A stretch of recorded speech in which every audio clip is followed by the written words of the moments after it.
परिषद पूर्ण प्राथमिक शाळा दाभाडे नंबर 1 आहे। आज आमच्या शाळेने गणेशोत्सवानिमित्त रोबोटिक्स स्पर्धेमध्ये भाग घेतला आहे।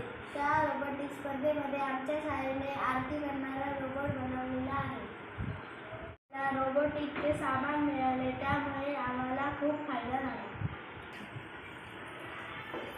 आम्ही पारंपरिकतेला आधुनिक तंत्रज्ञानाची जोड देऊन